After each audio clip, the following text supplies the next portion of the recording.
अपने में कहते हैं दानम दुर्गति नाशनम। शास्त्रों में कहा गया है कि दानम दुर्गति नाशनम। मैं आपको एक सच्ची कहानी लेकर आया हूं 1994 की। एक कहानी है जबलपुर की।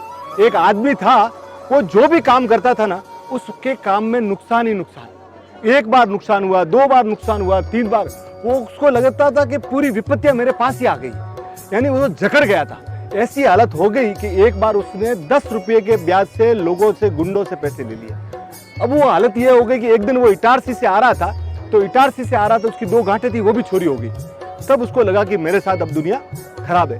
तब उसने कई लोगों को, परिचित लोगों को बुलाया और बोला कि मेरी हेल्प कीजिए, पर कोई उसकी हेल्प करने के। उसकी 3 जवान लड़कियां थी, तो उसको लगा कि लोगों की कुदृष्टि पड़ रही है। फिर वो वहां से जबलपुर आया। जबलपुर आने के बाद उसने क्या सोचा, वो लोगों के पास गया। एक भाई ने उनको यहाँ रखा, पर वो थोड़े दिनों बाद बोला कि अगर तुम धर्म परिवर्तन करते हो तो तुमको मैं तुम्हारा कर्जा, मरता क्या ना करता। इसके मुंह से निकल गया कि मैं हाँ, पर इसको रात को सोते वक्त लगा कि यार मैं पैसे के लिए धर्म परिवर्तन करूं, ये तो इसकी चेतना जागी। फिर बोला मैं मर जाता हूं तो मैं जवाब नहीं।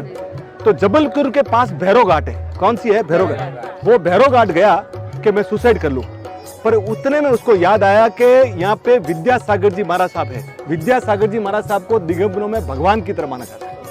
तो उसके मन में आया कि मैं महाराज साहब का दर्शन कर लूं और मेरी अंतिम। वो वहां से आया, आके अमरकंटक में विराजमान थे विद्यासागर जी।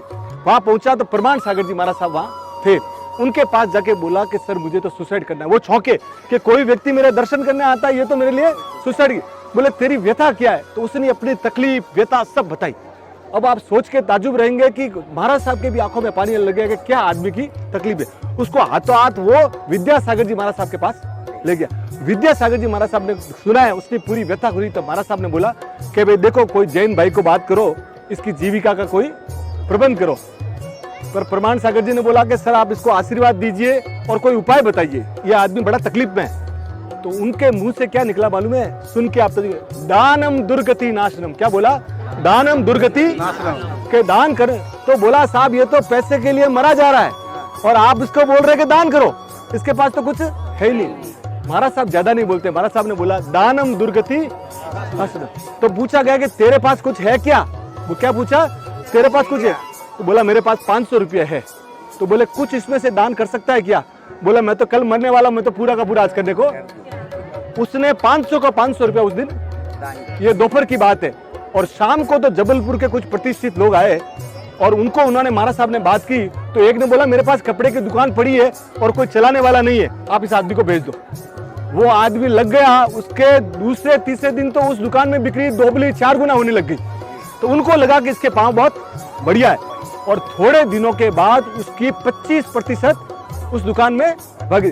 आज वो व्यक्ति जबलपुर में बहुत बड़ा प्रतिष्ठित आदमी है। इसलिए शास्त्रों में कहा गया है कि दानम दुर्गति। आपकी जितनी शक्ति है उतना दान आप करते रहिए, जरूर कीजिए। अगर जितनी आपकी शक्ति है ना, शक्ति को आप छुपाइए मत। जहां आपको लगता है कि मुझे किसी गरीब को रोटी देनी है तो रोटी दीजिए, पर दानम दुर्गति। आप अपने हाथ से दान कुछ न कुछ, दान को छुपाइए मत। यानी आप अपने के लिए शक्ति को कभी, और दान को कभी भी शक्ति के ऊपर जाके भी काम मत करना। तो इसलिए बोलते हैं दानम दुर्गति ना। अंकुर नमक, असली नमक। नमक कम ही खाएं पर अच्छा खाएं।